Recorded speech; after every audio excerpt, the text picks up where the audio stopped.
Hey everyone, this is Jane with Barlow Herbal, and I had this Sunday, beautiful Sunday message of love just about finished, and my whole screen went black.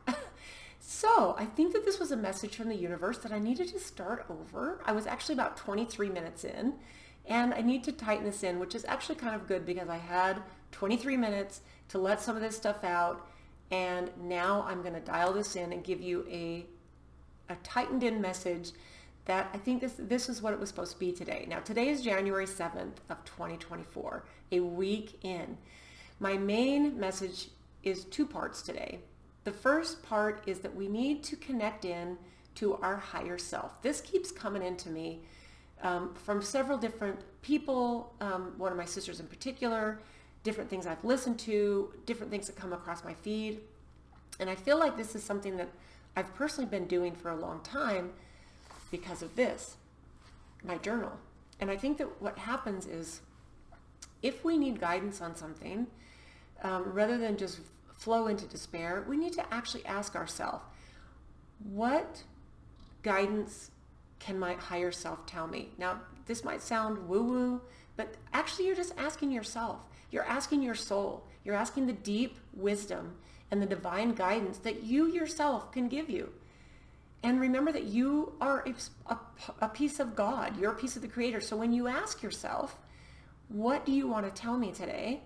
You're basically asking the entire creation that is God and the universe.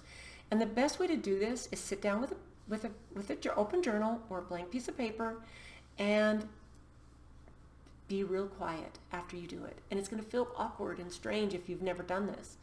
So let me tell you some of the things that came through today, and then I'll tell you what my second piece of this was. So I sat down with my journal. I've been so grateful for my journal this past month especially, because I've been able to get a lot of thoughts out, and I've been able to get so much beautiful inspiration. So one of the things that came up pretty strong is that I need to, let me just read this to you. Stand up for your beliefs.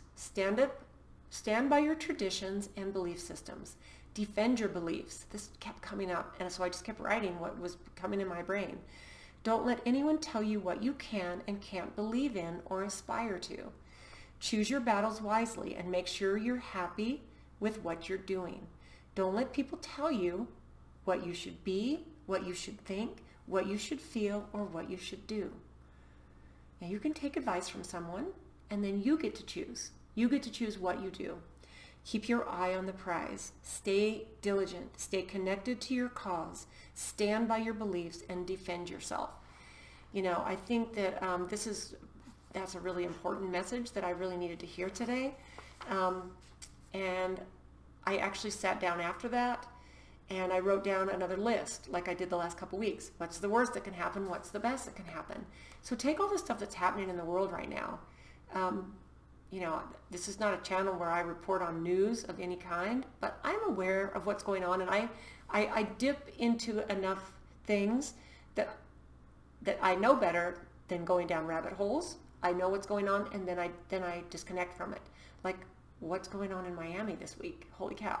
If you don't know what I'm talking about, you know, I'm not going to go into the details about it, but I'm telling you, the world is an interesting place right now. So I think that this is one of the best things that we can do is let ourselves be guided. Now the thing is we don't want to not just be guided, but we also want to not just sit around and wait for someone to save us or just sing Kumbaya all day. We have to take action. We chose to come during this time because we have the ability to take action, right? So every time you watch the news, every screen, every horror, it will make you manifest your anger.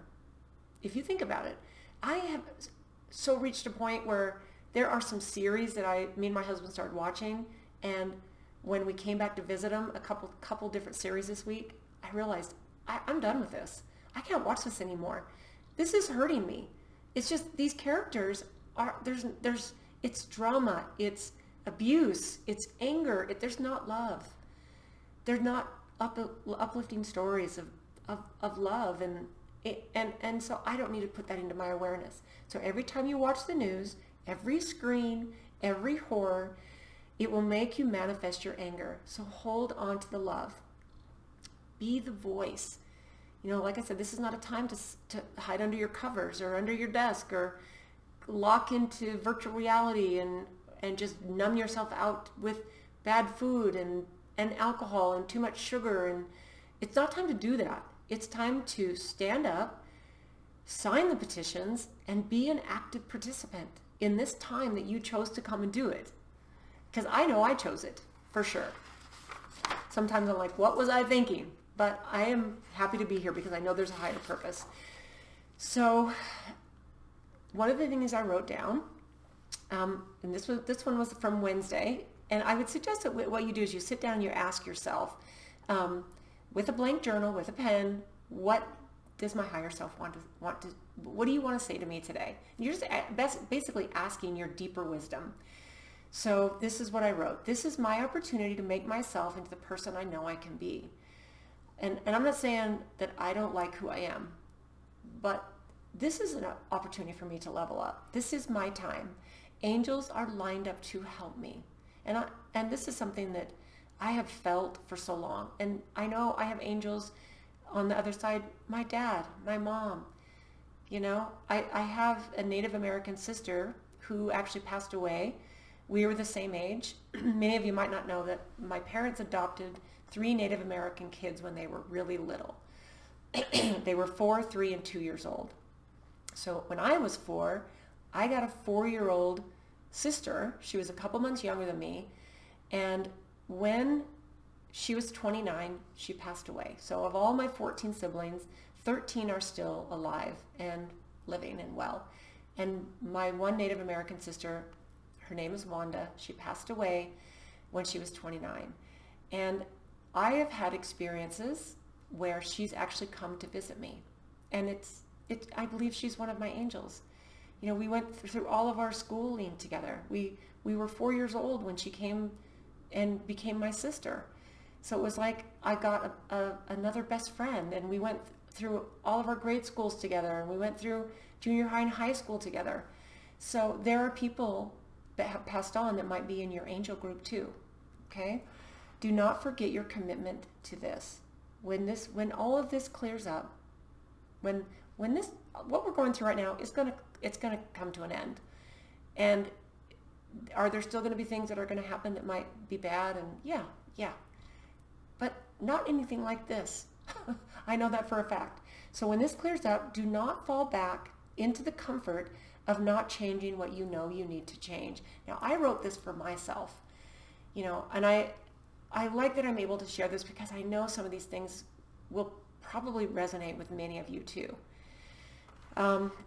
Then the second big piece of this week, besides asking yourself, your higher self, what do you need to tell me today? One of the biggest things that came into me this week from several different places was the need to pivot. When something big is happening, we don't want to just crawl under the covers and wait for someone else to fix it, someone else to save us, things to just get better on their own. No, we need to change. We need to change and pivot. I've got some things that I'm excited to share with you in the next week, 2 weeks, in the next couple of weeks, that I need to do to pivot while I'm clearing up the situation that's going on with my business. So some things that actually stir a fire of excitement in me. And I'm excited to share some of these things with you because, you can't just sit back and wait for someone to figure out, oh, they really didn't do anything wrong, right? This is where this whole thing came through. Stand up for your beliefs. Stand up for your traditions and belief systems. Defend your beliefs, defend yourself. Be diligent. Stay connected to your cause. Like I am there. I'm 100% there. Okay, so let me see. So ask yourself, or this is what I kind of put out there. May the hearts and higher self-consciousness of everyone involved in this small bump in the universe be leveled up. Soften their hearts. This is something I've been putting out into the universe, into the quantum entanglement. All the people that are involved. And what I hope for is an awakening, that they have an awakening in their own right. This is what I hope for them. all kinds of this. The truth shall set you free. These are things that came through. I decided that I need to focus on deepening my meditation, and I do meditate every day, sometimes for very short periods of time, and I've made a commitment to make my meditations as often as I need them. If I need to step somewhere quiet, if I need to go sit in my car, if that's the quietest place I have available to me at the moment, I need to do that on a really regular basis, even if it's for 5 minutes in the middle of what feels like something chaotic just happened or whatever. And I would encourage you to do that as well. I would also encourage you to pivot on the idea that we really need to clear up and clean up what we allow into this physical body, this vessel. There's no judgment in the things that you eat or drink or don't eat or drink, or lack of movement, too much movement, whatever. There's no judgment on that. But I will tell you, I have stopped drinking all alcohol, and this has been for a while now. And I feel, not only do I sleep better, I feel better in my body. I have less inflammation in my joints. Even though, trust me, I like a nice glass of wine. I have not had any alcohol for a while. And getting through the holidays, I've had people tell me, even at holiday parties that we went to, oh my gosh, you're not drinking? I don't know how you do that. That seems so hard. No, once you make the decision to not do something, it becomes very easy. It becomes not even a challenge. I didn't use willpower. It was so easy. So I would say, if you want to level up your connection to your higher self, stop drinking alcohol. Stop eating sugar. Or stop watching things that hurt your soul. Those are things that you can do. Bundle up and get out inside and walk out in nature. If you live somewhere warm year-round, I'm sure you're probably a person who gets out, right? So in my meditation, I want to focus on the words, I want to focus on the feeling, and I want to focus on simply being. I want to be and remind myself that my goal is, on the scale of consciousness, enlightenment and ineffable. And then the final word is just is. I just want to, it is. I just want to be is, right?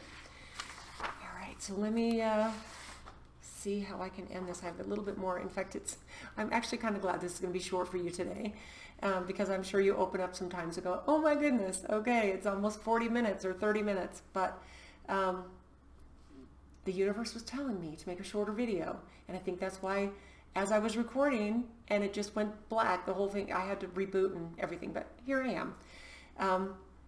So here's another thing I wrote down. You're getting the nudges stronger all the time. You need to change things in your life.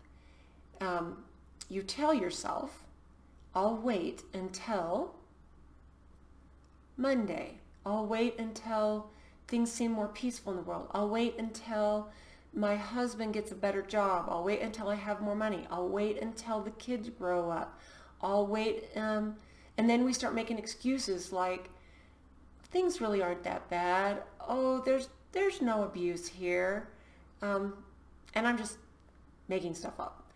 And I will tell you, maybe from a little bit of personal experience, my first marriage was 16 years, and I made a lot of excuses during, and I stayed way longer than I should have, because there was no physical abuse. The abuse was verbal. And I thought I was staying for my kids. In reality, what was happening is I was showing my boys how it's okay for partners to treat the other partner, because I stayed. And I made a decision that was very, very difficult. And of course, it's always the best decision when you do things that are difficult. The difficult part is just doing it, right? So this is the thing. I'm gonna read this part again. You're getting the nudges that are stronger for the things you need to change in your life. So pay attention to the signs and the signals. Let's see, I'm not sure how much I want to share with this or how much would be interesting. The time is now to pivot. The mess that appears to be a mess really isn't a mess at all. all the angels and guides are here to help. They're here to help if we're willing. If we're willing. They are here to make things easier. They have an inner strength and an inner light to help guide the way through difficult situations. You know, I always get thoughts of my dad. He comes in really strong to me, but part of it is I really pay attention to the signs.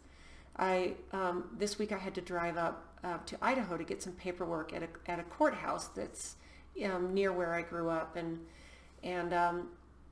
the weather wasn't the best. It was a little, and it's about a 2-hour drive, and I was about halfway up there, and I thought, my goodness, what am I doing? I can go another day. You know, the weather's bad, but my intuition just kept telling me, no, today's the day you need to go.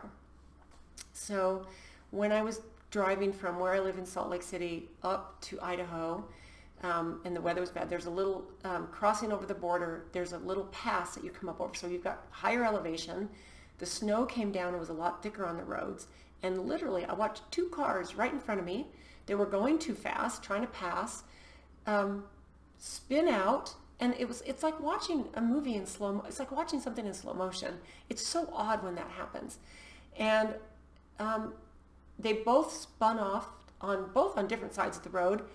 And I just kept going. And there was another vehicle back behind me that we just kept going.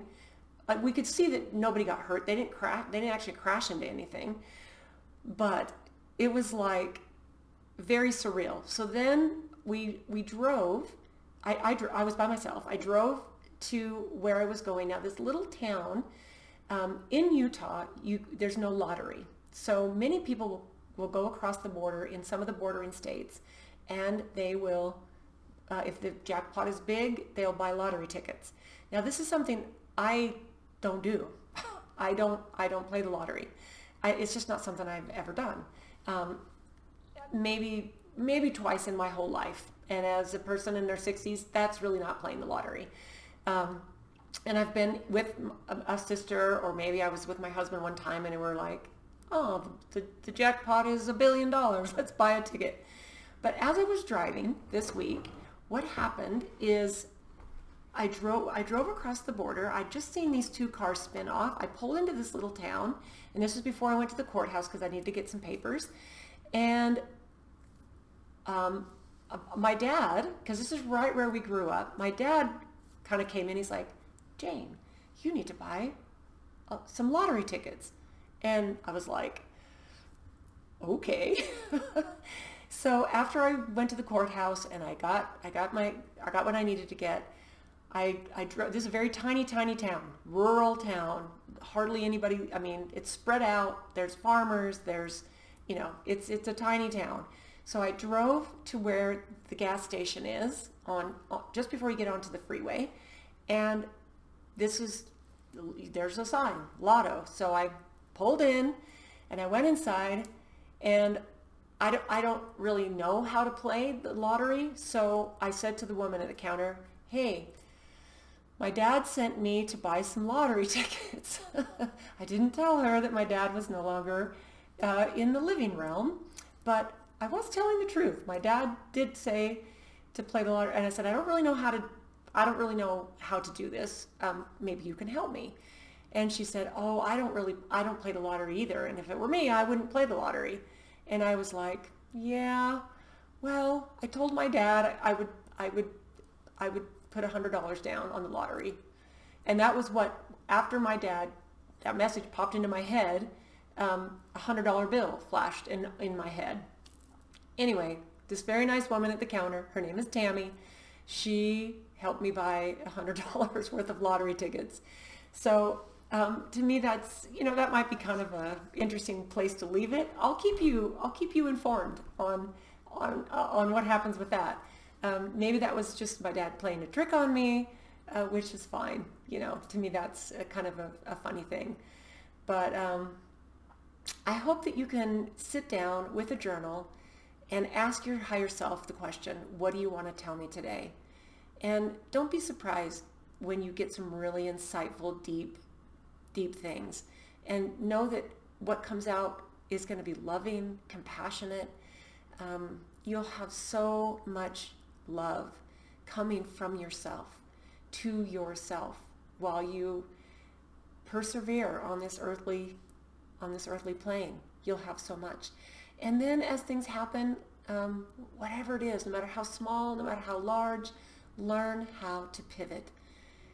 Use that amazing imagination you have, and something big that's happening that seems crazy and you don't have control, pivot. What do you have control of? What can you do in place of it? What can you do that's going to change the situation for the better? Give you something creative to focus on. There's always something to pivot. So I hope you have a beautiful second week in January of 2024. Every week's going to be interesting. I will keep you tuned in with what's going on, and don't hesitate to reach out and ask me questions. I do look at every single comment that comes in. Makes me glad I have a pretty small platform, because I know the people that tune in, they get little nuggets here and there, and I thank you for letting me share what I have to share, So thanks for being here, guys. I hope your week is just filled with so much joy, so much remembering of the beautiful divine being that you are. So have a beautiful week ahead, and we will see you next time.